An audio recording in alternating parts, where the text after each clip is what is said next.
Hola, ¿qué tal? Buenas tardes. Estamos aquí en el Club Victoria Eugenia, un sótano, estamos refugiados, pero hoy más que nunca yo tengo la sensación de que estamos en una torre de Babel absoluta, ¿no? Tenemos películas de Suiza, Francia, Chile, Argentina, Austria.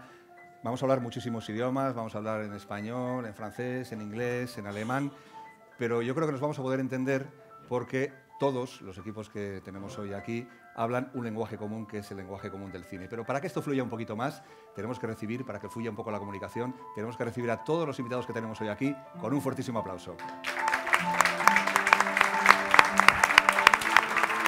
Hola, ¿qué tal? Buenas tardes. Bueno, pues nuestra primera película de hoy es una película que se presenta en la sección Nuevos Directores. Ella es la nueva directora, que se llama Marialí Rivas. Ella es la productora Fernanda del Nido, que presentan la película, la producción chilena, bueno, coproducción también con España, porque ella es la productora española, la coproducción entre Chile y España, Princesita. Mariali, una película que no sé si parte de hechos reales, una película que se centra en una secta de tipo religioso, que no sé si parte de hechos reales o es un compendio de diferentes historias que fuiste escuchando hace unos años. Bueno, gracias por invitarnos. Gracias por venir. Efectivamente, parte de hechos reales. Yo leí una noticia el 2012 de una secta familiar que estaba conformada por puros hombres y tenía en su centro una niña que ellos decían que era la encargada de traer el nuevo Mesías para que no se acabara el mundo. Ese es el inicio de la idea. Y a partir de ahí hiciste una investigación o como te fuiste documentando, entraste en este, me imagino, en este mundo que me imagino bastante críptico y bastante cerrado que son el de las sectas. La verdad es que lo que me llamó la atención es que para mí ejemplificaba un poco la historia de lo femenino, donde siempre la narrativa es una cosmovisión desde lo masculino y la mujer es solo un vehículo de los objetivos de los hombres. Entonces me pareció que ejemplificaba un poco la historia de todas las mujeres, porque para mí igual, si bien las sectas son particulares, creo que las religiones son sectas que les fue bien nomás y se hicieron más populares. Entonces, en vez de tener 15 seguidores, tienen 10 millones de seguidores o 1000 millones, pero reside lo mismo en el centro, que es como hacer un relato del mundo desde una visión de un puñado de hombres o de un solo hombre. La princesita que da título a la película es una niña que ya entra en la adolescencia, que es la elegida, que vive en un ambiente aparentemente bucólico y que de repente pues, empieza a descubrir que quizás las cosas no son como creía que eran. Vamos a verlo. Ellos están atrapados en la ignorancia. No son capaces de ver la belleza de las cosas. Yo tengo tanta suerte. Aprendí a apreciar lo que es verdadero. Tu profesora tiene dudas sobre ti. Dice que tus inquietudes sexuales no corresponden a tu edad. Yo no tengo dudas sobre ti. Esto no se trata ni de ti ni de mí. ¿Tú crees que haga lo que haga va a seguir siendo la elegida? Bueno, pues ahí veíamos algunas imágenes de la película. Lo que llama muchísimo la atención es el ambiente bastante bucólico, ¿no? Sobre todo al principio de la película y aquí justo en esta especie como de teaser o de tráiler se define como un cuento de hadas. No sé si has querido buscar también ese ambiente como de cuento en el que de repente aparece el lobo feroz, ¿no? Ya, es que exactamente es eso. O sea, originalmente los cuentos eran bastante duros cuando los Andersen los llevan a Estados Unidos, es que los infantilizan, así, los suavizan, pero no sé, a la Bella Durmiente, en verdad el príncipe la viola en el cuento original, no es que se despierta con un beso de amor. Y luego Disney agarra estos cuentos y los deja ya como unas niñas, unas adolescentes perdidas que están esperando al príncipe que los salve. Pero originalmente los cuentos de niños eran para generar advertencias. Y de hecho Caperucita Roja es una alegoría de un predador sexual. Y el lobo feroz es exactamente eso. Entonces por eso la película opera en ese nivel también narrativo. Fernanda, hablando de la producción, creo que la película participó en Cine en Construcción. ¿Cómo fue todo este proceso de producción de la película? Y los productores también, los coproductores son los hermanos Larraín, ¿no? Que son Sí, una garantía, digamos, y un sello de calidad, ¿no? sí, sí. Bueno, los hermanos Larraín son los productores generales de la película, que cuando empezaron a desarrollar yo conocía y venía siguiendo la filmografía de Mariali, estaba muy interesada en ella como directora y por supuesto en los hermanos Larraín. Y Juan de Dios me invita a participar desde Septiembre Cine, después se unió también Sudestada Cine por Argentina y bueno, venimos trabajando desde sus inicios en el proyecto. Fue importante para todos nosotros la participación en Cine en Construcción. En su momento fue un momento de quiebre, como incluso artísticamente, ¿no? Mariali podrá contar también su experiencia desde los contenidos o de lo que significó compartir el montaje en ese momento. Y bueno, y sin duda fue como un punto de giro que nos llevó al trabajo, digamos, a la película que presentamos hoy aquí. Quería preguntaros por la protagonista. Yo no sé si tenía experiencia anterior, porque me parece que es una de las bazas fundamentales de la película, que sin esa protagonista la película no habría podido ser, ¿no? En Chile, como no tenemos una industria cinematográfica, los niños no hay niños actores como podría haber en Estados Unidos, por ejemplo. Entonces, en general uno hace casting con niños que sean afines o vayan a talleres de teatro o tengan intereses. Esta niña había hecho un videoclip de una cantante muy famosa en Chile y yo la había mirado, entonces la llevamos al casting, terminó ganando el papel y luego hicimos grandes sesiones de ensayos con una acting coach argentina que se llama María Laura Berch, donde los niños aprenden básicamente, uno les da herramientas para separar a su personaje de ellos mismos, ¿no? Porque igual son niños. Entonces hacen biografía, cómo se siente ella, cómo te sientes tú, cómo es su relación con sus amigos, cómo es tu relación con tus amigos, cómo es su relación con sus padres, cómo es tu relación con tus padres. Después hacen muchos juegos de confianza, de que aprendan a confiar en el elenco, se conversan las escenas. Y también Sara entendió muy temprano que ella tenía una vida muy buena, muy cuidada, pero que había niñas en el mundo que no tenían esa suerte y que ella tenía la generosidad y la valentía de prestarle voz a esas niñas. Entonces siempre estuvo muy orgullosa de hacer la película. Pues muchísimas gracias por hacer la película a nuevos directores. La película, la verdad es que siempre lo decimos, pero lo de nuevos directores yo creo que habría que cambiar el nombre, porque quienes venís a esta sección, en muchos casos, como en el tuyo, tienes ya una carrera por detrás muy interesante. Pues nada, que vaya muy bien la película y a ver si nos vemos en el futuro también con otras películas aquí en el Festival de San Sebastián. Muchísimas gracias a las dos.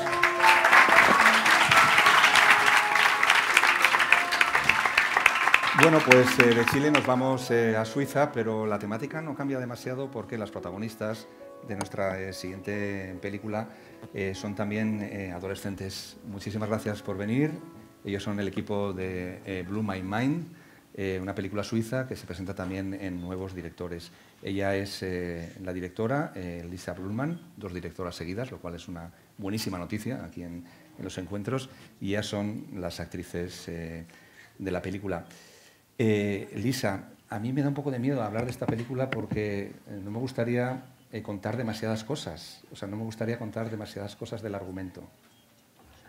Entonces, porque sí que el argumento tiene un desarrollo que una sinopsis podría arruinarlo, ¿no? Pero a mí me llama mucho la atención de la película, que en principio es una película de adolescentes, casi una película de instituto, y en ese ambiente realista introduces o vas introduciendo poco a poco un elemento mitológico, un elemento fantástico. ¿Por qué esta decisión de la mezcla tan natural entre la realidad y la fantasía? Yes, I talk in English, it's okay. Yes, this, it's a metaphor, you're right, we cannot discuss it now openly because we would spoil the plot. But it's a metaphor, and I've always been very fascinated by methodological figures because I think they stand for something, for needs, for wishes or dreams in ourselves, for humans. And so I just thought it's a really nice metaphor to put this in a coming-of-age story.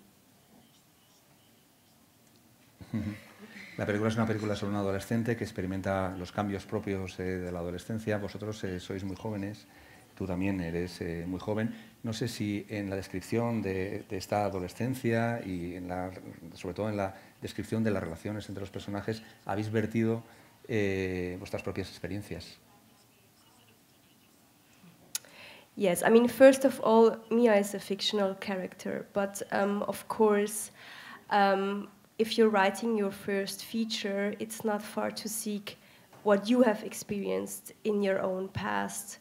And yes, when I was a teenager, I mean, Mia, that's actually Luna Wedler. She plays the main character.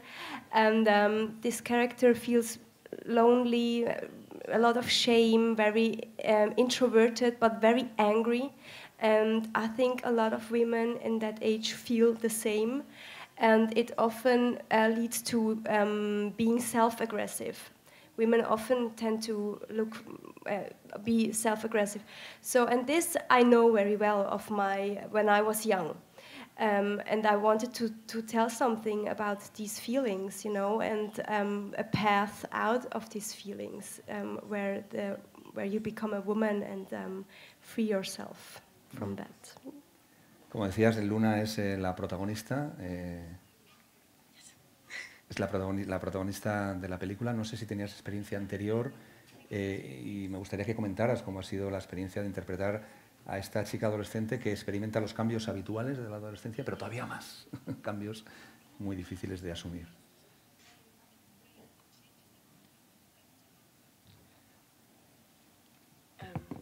Okay. Ich habe es nicht ganz verstanden. Also, can you repeat it? Yes, please, because. Could you quick repeat? Yes. Sorry. No, ¿cómo ha sido la experiencia? No sé si tenía experiencia como actriz antes, cómo ha sido la experiencia en la película y la relación con el personaje. Okay. Yes. Okay. Well, I did other movies before, but that was like the first main, and especially, I never went so deep into to a role, and it was hard sometimes. Or yes, it was hard and intense, but it was also such a nice, you know, how do you say, reise, travel through her, and yes, yeah, well, yeah. Solo quería preguntarle por una. You can speak German if you want. Okay. Yeah, well. No, yo quería preguntarle por una escena en particular, la escena del pez, la de la pecera. Yes. The real fish. No, in the fish tank. Ah, well. Fish tank. It's a real fish. It's not. It's like silly, was you see. Gummy bears, but it wasn't nice, but it was like gummy. Something like that, yeah. Bueno, la historia, para los que no se hayan visto la película, es que come un pez. Vamos a dejarlo allí, ¿vale? Y me gustaría también que el resto de las dos actrices, ella interpreta a la madre, que nos comentara un poco cuál ha sido la experiencia, porque sí que es verdad que en esta película de adolescentes los padres ocupan un lugar ahí al fondo, pero un lugar que también transmite bastante horror ante los cambios que ven en su hija, ¿no? Me gustaría que comentarais, ella interpreta a la amiga, y que comentarais un poco la experiencia del trabajo. Ich denke, das ist nicht schwer für Eltern, das nachzuvollziehen, dass in der Pubertät es nicht immer so einfach ist mit den Kindern. Und dass diesen Konflikt der Mutter mit ihrer Tochter, die sie nicht mehr versteht, die sie aber liebt, das war für mich nicht so schwer nachzuvollziehen, weil ich selber 3 Kinder habe und eine davon schon oder 2 in der Pubertät sind. Und die Mutter ist sehr hart in dem Film und hält sehr in sich alles und ist sehr diszipliniert und streng. Aber eigentlich hat sie diesen Wunsch nach Freiheit wie die Tochter auch. Das war das Spannende für mich. Me gustaría también que tú comentaras un poco la experiencia en la película.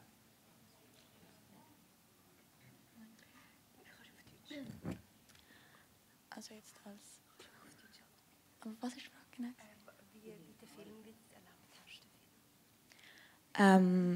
Also die Dreharbeiten waren sehr, sehr spannend mit der Lisa und der Luna speziell. Lisa hat sehr intensiv mit uns gearbeitet. Wir haben viele Sachen auch umgeschrieben, sie hat uns sehr viel Freiheit auch gegeben, unsere Inputs auch dazu reinzugeben. Und die Luna, die kenne ich auch schon sehr lange und es hat mir sehr Spaß gemacht, mit ihr zusammenzuarbeiten. Ja, und meine Rolle hat mir sehr Spaß gemacht, weil sie hat auch eine sehr schöne Transformation, weil sie am Anfang diese Maske trägt und sie sich nicht getraut, ihr wahres Ich wirklich zu zeigen. Und dadurch, wo sie dann Mia kennenlernt, kann sie endlich sich selber sein. Und ja, diese Entwicklung durchzumachen mit der Figur war sehr spannend und sehr schön. Para quien no haya visto la película, ella es la amiga malota, la amiga mala. ¿Qué tipo de aportaciones hicisteis al guión?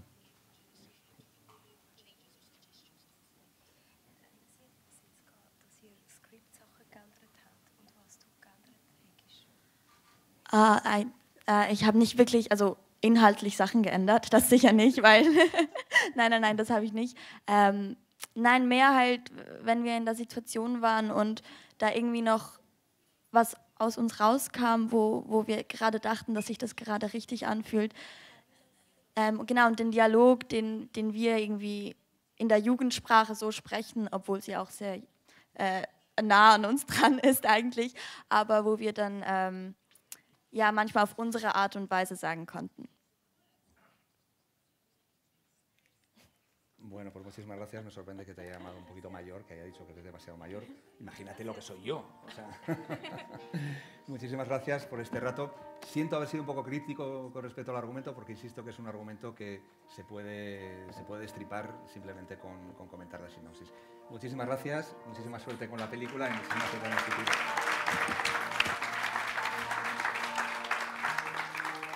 Bueno, ya vamos a cambiar totalmente de tercio y de estilo.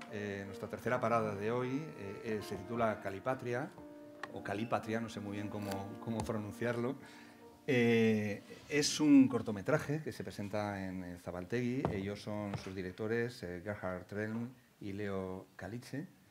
Me gustaría que definierais un poco, es una apuesta realmente original, un cortometraje de en torno a 8 minutos con un plano fijo, pero en el que el paisaje yo creo que es fundamental. Digamos que es una apuesta narrativa, pero también una apuesta plástica muy determinada. Me gustaría que comentarais de dónde procede este cortometraje, porque tengo la impresión de que también es un cortometraje que de alguna forma es el resultado de todo vuestro trabajo conjunto anterior. Yes, well, to give a short introduction to our production that is called On LSD, or ONLSD, meaning the Office for Narrative Landscape Design. And it plays a little bit with the idea of a drug to being on LSD, because our approach was to realize that understanding and experiencing landscapes are very strongly influenced by the stories they figure in, which is very strongly the case, especially in movies. And we had this experience in the Californian desert when we first visited it, that we had this extreme impact of a déjà vu, like we've been here before, even though this was never the case. And it was not only that, but also this feeling of it being something that is really close to us, like a place that is part of our identity, kind of like home. And we shared this experience without knowing that it was happening to each other. And then we shared this and we were talking and thinking this was really strange for us to experience the same impact. So we proposed a research project and claimed that, that the experience of landscapes is bound to stories, and that we could actually use stories to interpret landscapes and create experiences that are bound to these stories. So this was like the frame. So we got good funding for that, and we went back to the desert and started to do research on a landscape icon, which is the Californian desert as it connects to the Wild West and to the New Frontier and to Gold Rush and to road movies and a large scope of Hollywood history and film history. But we were interested in reinterpreting it by the people who actually live there.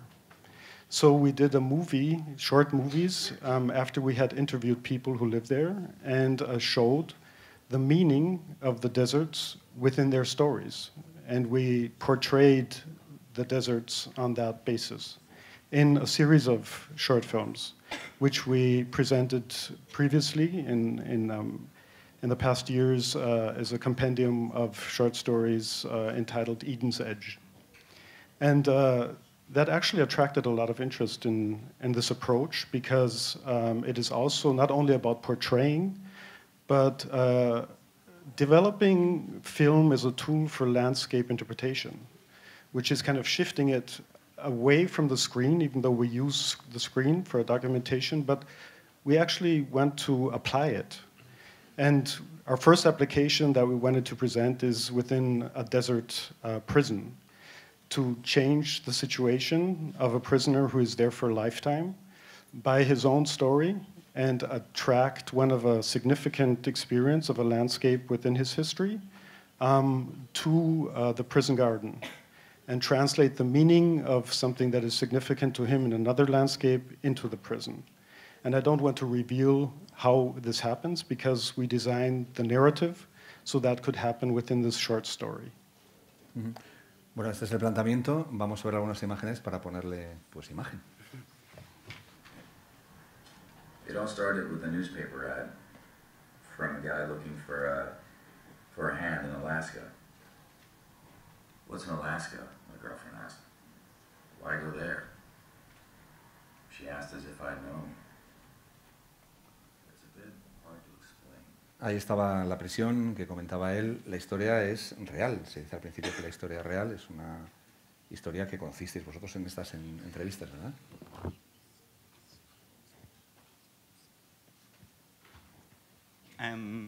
Well, actually, we met this guy during the production of our last movie series, but we didn't then make a movie about him on different reasons. And now, as we got the chance to be part of Ikus Mira Beriak last year, we decided that we make a movie out of his story too. Yeah. But it had a criminal content, as he was going up to Alaska and was part of a gold search team. He got into trouble and didn't know that that was going to happen. So he was more or less entering a story without knowing that he was part of a criminal story. He was just a helper there. And then he got involved, and it took an ill turn, and it didn't go as bad as we used it.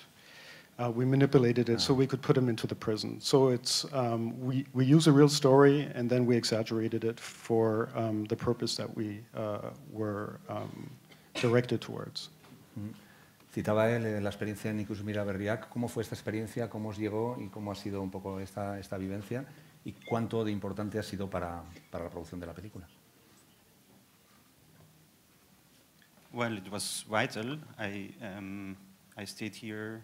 I got time and space and a little bit of money to work here in Tabacalera, which was really great. And I actually built the landscape model here. And so the whole thing you see is like little parts of San Sebastian put together to... Cualquiera lo diría. Calipatria, yeah. Bueno, pues muchísimas gracias. Zabaltegui siempre se caracteriza por aportar apuestas diferentes y originales, y desde luego Calipatria es uno de los mejores ejemplos, y además también un ejemplo, como decía él, desarrollado aquí con el apoyo de Ikus Mira Berria, en la que una iniciativa en la que participa el Festival de San Sebastián. Muchísimas gracias a los dos por estar aquí, muchísimas gracias por vuestra presencia. Thank you.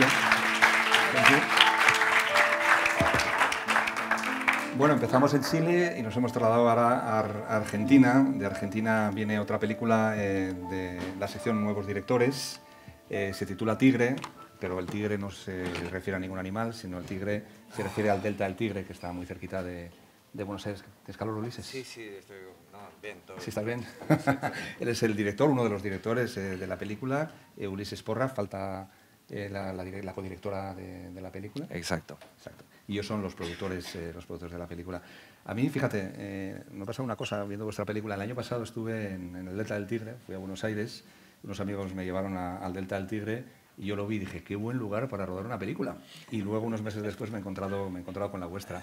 No sé si a vosotros os pasó la misma. Conocéis, bueno, el Delta del Tigre es un delta que está muy cerca de la ciudad de Buenos Aires, pero al mismo tiempo, para los que no lo conozcáis, tiene un carácter como muy salvaje y una personalidad muy, muy peculiar, ¿no?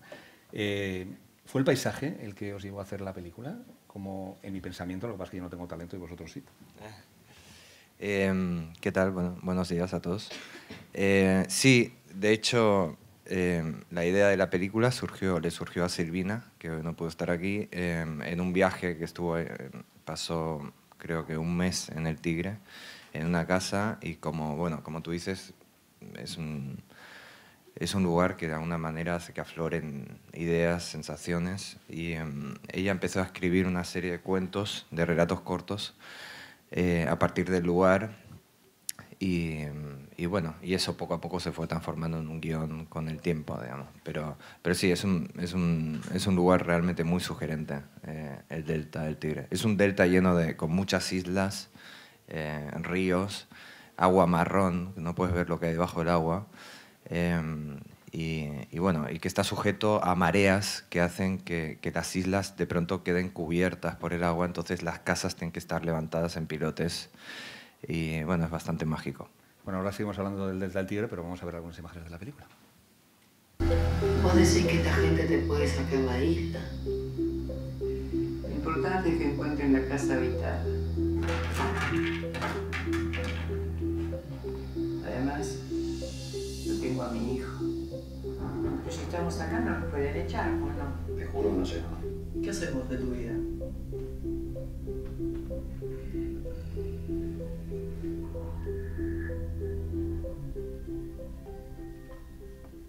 Hablábamos antes con ellos de paisaje, aquí el paisaje también es casi un personaje más, pero dentro de ese paisaje lo que habéis situado es un grupo de personajes, y sobre todo se habla de relaciones familiares del futuro y del pasado, ¿no? O sea, digamos que hay una tensión latente tremenda, ¿no? Sí, había algo que nos interesaba mucho, como tú bien dices, el delta del Tigre está cerca de Buenos Aires, pero es muy grande, entonces a medida que tú te alejas, el lugar se vuelve increíblemente salvaje. Y cuesta pensar que hace 2 horas en lancha estabas en Buenos Aires, en una megaciudad, ¿no? En ese sentido nos interesaba como colocar a un grupo de personas en una casa que la mayor parte no son de ahí o fueron, pero hace mucho tiempo que no están, ¿no? Entonces, esa sensación de aislamiento, eso que ocurre cuando uno está corrido de su cotidianeidad y se ve obligado a convivir con otras personas, era un poco lo que más nos interesaba, ¿no? Y como contar a cada uno de los personajes, digamos, a partir de su relación con nosotros y de los problemas que conlleva esa convivencia, digamos. Y también, el asunto del pasado es importante en la película porque hay como, el conflicto principal, que es el de la madre y con su hijo, está anclado en un problema que hubo en el pasado y que nunca pudieron resolver de alguna manera. Desde el punto de vista de la producción, me imagino que rodar ahí en el Tigre debió de ser una absoluta pesadilla. En algún momento dijisteis, no, por favor, no rodéis en el Tigre, vamos a hacer otra cosa que se titule diferente, no se titule Tigre. ¿Qué tal, Federico? Bárbara, mi socia. Sí lo dijimos, por suerte no nos dejó cambiar. Tratamos de hacer interiores en un principio en la ciudad, lo cual hubiese sido un error muy grande. Y no, fuimos allá e hicimos esa experiencia que fue vivir unas 4 o 5 semanas en ese lugar con el equipo, viviendo en las condiciones que vivían más o menos los personajes, en casas que se inundaban, en casas que costaba hacerle llegar la comida. Digo, todo el mundo estuvo bien, pero es una experiencia que uno va ahí o a vivir, o vas ahí a pasar un fin de semana agradable, y es raro ir a trabajar en un largometraje que tenés que cumplir un horario y tiene que pasar X cosa en X momento, porque el plan de rodaje estuvo sujeto a lo que el lugar nos permitía hacer en X lugar y en el momento que se le va al paisaje la gana, digamos. Había mareas y nos acomodábamos a eso, bajaban las mareas, nos acomodábamos a eso. Era hacer eso o no filmar. Y los chicos y el equipo técnico y el elenco incorporaron mucho el vivir ahí, y creemos que se nota y que es un valor haber estado allá. Había opciones de casa y elegimos finalmente la más retirada por eso. Había opciones de casa mucho más cercanas y accesibles, pero creemos que hubiesen generado algo un poco menos todavía vivido. más sencillo, cogiste la última del Tigre, ¿no? Sí, nos fuimos bien lejos y que fuera lo más problemático. Iba a ser lo mejor. Ulises, la película también, aparte de las tensiones familiares de los personajes, también tiene un trasfondo de tinte ecológico, ¿no? Porque ha habido muchos intentos, digamos, de que el tigre se convirtiera en una cosa que no es o que no se preservara. Sí, en realidad el Tigre te diría que es casi inabarcable. O sea, el delta es muy, muy grande, pero sí que en lo que es la primera sección, que se llama, que nosotros la pasamos por mucho, en realidad, como él decía. A terrenos ignotos. Claro, sí, nos fuimos bastante lejos, pero bueno, sí que hay unos problemas ahora mismo, como se están haciendo lo que llaman barrios cerrados en algunas zonas del Delta, que son barrios para gente de mucho dinero, digamos, que se cierran y que lo que hacen es que cambian la topología de lo que es el Delta y provocan que zonas que no se inundaban antes ahora se inunden. Y bueno, que es un problema como, no solo en el Delta, sino a nivel de la Argentina, este tema de la disparidad salarial, ¿no? y la brecha económica, y bueno, el hecho de que hay gente que se tiene que encerrar para vivir en barrios ricos y que, bueno, en este caso provocan como una especie de desastre en ciertas zonas ecológicas. Puedo preguntarte algo personal, Ulises. Tú eres catalán, pero estás afincado y estás haciendo toda tu carrera en Buenos Aires, porque tienes el acento medio español ya, pero medio porteño, ¿no? Sí, no, estoy muy transformado, ya nadie me entiende, ya nadie sabe dónde soy. Pero sí, bueno, una vez viví en México y volví hablando catalán con acento mexicano, que es una cosa horrible de escuchar.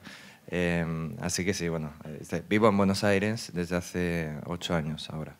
Y bueno, la verdad que Argentina es un país increíble y es muy lindo para hacer cine. O sea, hay mucha gente que trabaja, que vive del cine y unos técnicos y profesionales que son increíbles, una pasada. ¿Y cómo ha sido la experiencia de la codirección con Silvina? ¿Habéis trabajado antes juntos? No sé muy bien. Primero de todo es mi mujer, bueno. O sea, estamos casados y de hecho no ha podido venir porque está embarazada y el obstetra no la ha dejado porque ya está de 8 meses y pico. Así que nada, estamos acostumbrados a convivir o sea, yo me imagino que puede ser un desastre, de hecho, un matrimonio dirigiendo una película, pero en nuestro caso fue muy agradable. O sea, preparamos el guión y la película con ciencia. Todo lo que teníamos que discutir entre nosotros creemos que lo discutimos previamente, como para tratar de ser una sola cabeza en el rodaje y creo que funcionó bien. Debería decirlo el equipo técnico, pero creo que estuvimos bien en ese sentido. Bueno, yo como espectador la verdad es que ha resultado muy bien. Pues nada, darle muchos recuerdos a Silvina. Una lástima que no pueda estar aquí con nosotros, pero bueno, ya veo que es por una estupenda razón. Muchísima suerte con la película y lo digo siempre, pero lo digo de corazón. Esperamos volver a veros aquí en San Sebastián. Gracias.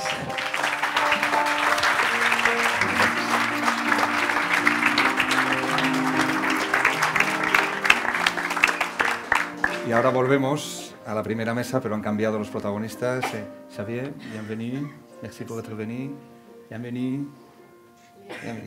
A ella le había saludado, pero a ustedes no se había saludado antes. Bueno, pues nuestra quinta película de hoy se titula Jusqu'à la garde, en custodia. Es una película dirigida por Xavier Legrand. Ella es Lea Ducker y él es Tomás. Uno de los actores de la película. Él acaba de venir de Venecia. La película se presenta en Perlas. Él ha ganado el premio al mejor director en el Festival de Venecia y también el premio a la mejor ópera prima porque es su primer largometraje, o sea que la película lleva una carrera estupenda. Habla sobre un tema realmente duro, el tema de los maltratos dentro del matrimonio, los maltratos, la violencia doméstica y la violencia machista. Xavier, habías dirigido antes un cortometraje también sobre el mismo tema. ¿Por qué has querido volver otra vez a esto con tu primer largometraje? Alors, je ne reviens pas sur le sujet, c'est la continuité de mon projet. En fait, quand j'ai voulu travailler sur ce sujet, je voulais faire une trilogie, je voulais faire 3 courts-métrages. Le premier court-métrage qui s'appelle Avant que de tout perdre, ou Just Before Losing Everything, en anglais, raconte l'histoire où cette femme décide de fuir la violence et on la voit traverser cette épreuve en une journée où elle se réfugie sur son lieu de travail pour essayer de trouver les moyens de s'échapper à cette emprise. Et pour raconter la suite, donc ce qui se passe après cette suite, une fois que j'ai réalisé le court-métrage, je me suis aperçu que le temps du court-métrage était bien pour raconter ce jour-là, mais était trop court ou la dramaturgie ne me permettait pas de pouvoir aller en profondeur. Donc du coup, les 2 autres courts-métrages, j'ai décidé d'en faire un long. Donc là, je viens de terminer mon projet initial qui était ces 3 films sur la violence conjugale. Du coup, c'en est un court et un long maintenant. Voilà. La película tiene elementos de película social, pero más que elementos de película social, tiene códigos casi de cine policíaco y de cine de suspense. ¿Por qué se decidió por utilizar los métodos del suspense para esta historia? Porque además la película va en un crescendo narrativo tremendo hasta explotar al final. ¿Tuvo algunas referencias en este sentido? Oui, bien sûr, c'était une volonté de partir d'un sujet social et de l'amener dans un genre, parce que je voulais aussi, si j'étais resté que dans le sujet social, autant faire un documentaire. Enfin, je pensais que c'était plus intéressant d'essayer de trouver une sorte de genre, d'aller jusqu'à l'horreur presque. On finit presque comme dans un film d'horreur. Pourquoi? Parce que le film s'ouvre sur une juge aux affaires familiales qui va prendre une décision, organiser la vie d'un enfant. Et cette décision, quelquefois, notamment celle-ci qu'elle prend dans le film, peut amener à l'horreur. Donc j'ai construit le film ainsi. Je commence le film avec ce premier plan, on est dans le bureau de la juge, là où elle prend cette décision, et on finit dans cette baignoire jusqu'à l'horreur. Donc effectivement, je me suis amusé du coup à prendre comme référence, partons de Kramer contre Kramer et finissons comme Shining, par exemple. Hablaba del primer plano de la película, que es un plano que es muy impactante por su sequedad. Vamos a verlo, vamos a ver el principio de la película. Voilà ce qu'a dit Julien. Julien a 11 ans, il est en 6e à 1 au collège Théodore Monod de Saint-Dumont et il a dit « Mes parents sont séparés depuis 1 an, je vis maintenant ici avec maman et ma sœur. On va fêter les 18 ans de ma sœur à la salle des fêtes de Viale. On habite tous là-bas chez papy et Nani, sauf mon père. Par contre, je ne peux jamais jouer devant la maison ou dans le jardin, car on a peur que l'autre vienne. Papy se met à crier quand il le voit et c'est pas bon pour sa santé. Quand il vient, je m'inquiète pour maman, parce qu'il veut juste lui faire du mal, juste ça, c'est pas un père, et c'est pour ça que je suis contente de mes parents divorcent. » El principio de la película te deja bastante helado por su sequedad y por la frialdad de la jueza. Esto refleja un poco cómo suelen ser este tipo de citas dentro del tribunal. Oui, c'est tout à fait un reflet. J'ai suivi une juge pendant plusieurs jours pour palper un peu l'ambiance. Et c'est vrai qu'elle est là pour veiller à ce que chacun soit dans son bon droit et elle ne doit pas montrer pour quelle partie elle va pencher. Donc oui, il y a une sorte comme ça de froideur, de radicalité. Et puis en plus, en face, tous les couples que j'ai pu voir sont dans un état de fragilité assez particulier. C'est que les séparations soient consenties ou pas, c'est toujours un moment douloureux pour un couple. Donc oui, j'avais envie de recréer ce côté très tranchant et très glacial. Lea, ella interpreta a la mujer del monstruo. Habías ya trabajado con Xavier. Tu personaje creo que está ya como en la segunda fase, cuando ya digamos que se ha rebelado contra él, ¿no? Pero sin embargo tiene mucho miedo y constantemente estás transmitiendo miedo durante la película. ¿Cómo fue el acercamiento al personaje?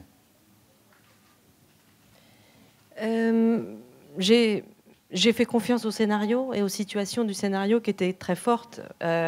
Contrairement au court-métrage, où j'étais dans l'action de la survie de s'échapper, là j'étais dans une action de comment protéger au mieux mon fils, et surtout comment essayer de se reconstruire et recommencer à zéro. Et mon objectif, c'était ça, une tentative de reconstruction dans un environnement qui est impossible. C'est impossible de se construire avec cette peur quotidienne.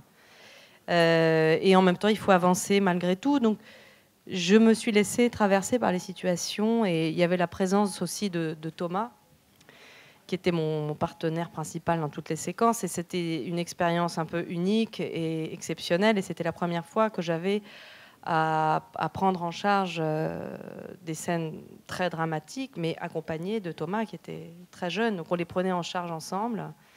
Et donc, il y avait... j'ai pas été obsédée par la préparation. Je me suis dit, il faut se laisser traverser par ce qui va se passer sur le tournage avec Xavier et Thomas. Et Denis, bien sûr, qui a une présence très puissante, très forte et troublante, parce qu'elle est humaine aussi. C'est-à-dire que moi, l'idée du monstre, ça me déroute toujours un peu, parce que c'est pas le monstre, c'est l'homme, l'individu, l'humanité, et c'est ce qu'elle a de plus tragique, c'est lorsqu'elle ne peut pas réprimer cette violence.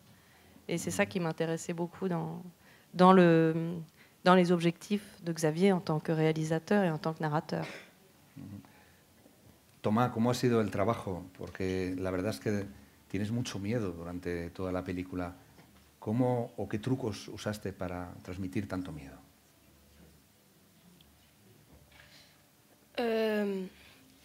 Disons que déjà c'était mon premier film et du coup c'était très difficile parce que je ne connaissais rien au monde du cinéma. Mais disons qu'en fait au bout d'un moment, on rentre très rapidement dans le jeu de l'autre acteur, de Denis et Léa. Et donc du coup ça a été plus facile pour que les sentiments montent et la peur aussi, et donc du coup voilà. Tomás, perdón, Xavier, Tomás era una de las claves de la película. ¿Cómo lo dirigiste? ¿Cómo fue el acercamiento a la interpretación del niño? Je l'ai dirigé, c'est-à-dire qu'il y avait une coach, ça c'est important parce que, surtout que c'était son premier film, il fallait vraiment être attentif à ce qu'il se sente bien et ça demande beaucoup d'attention et que moi je ne pouvais pas m'occuper que de lui, j'avais aussi les autres acteurs, donc il y avait quand même voilà, ce côté technique. Mais pour travailler le rôle, ça a été, j'ai pas eu l'impression de prendre en charge autrement le travail. Je me suis adressé à lui comme un acteur. On a travaillé de façon assez fluide, facile. On s'est rencontrés longtemps avant le tournage, plusieurs fois, pour parler du rôle, pour qu'il s'imagine un peu quelle a été son enfance avec ses parents-là, pour essayer de construire un imaginaire.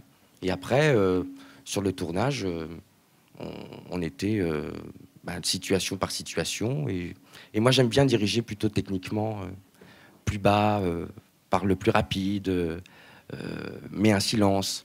C'est des sortes de petites partitions qui enlèvent tout psychologique, parce que le psychologique, on se le raconte avant le tournage. Sur le tournage, il faut oublier tout ça. Si on commence à essayer de chercher des raisons psychologiques, on s'encombre beaucoup l'esprit. Donc j'ai eu l'impression de travailler avec un acteur, et c'est un grand acteur. Y Tomás, la experiencia ha sido buena. ¿Quieres hacer más películas en el futuro? ¿Te gustaría dedicarte a esto? Oui, bien sûr. J'espère continuer à devenir comédien, mais ça va être difficile déjà. Et du coup, j'espère et je me souhaite bonne chance. Bueno, pues muchísimas gracias a los tres por haber venido. Creo que va a ser una de las películas de la temporada. Una película muy arriesgada, muy atrevida y que pone el foco en uno de los problemas tremendos que viven nuestras sociedades. Muchísimas gracias a vosotros, muchísimas gracias a todos los equipos por acompañarnos hoy y a todos vosotros, si queréis, mañana nos vemos aquí a la misma hora. Hasta mañana.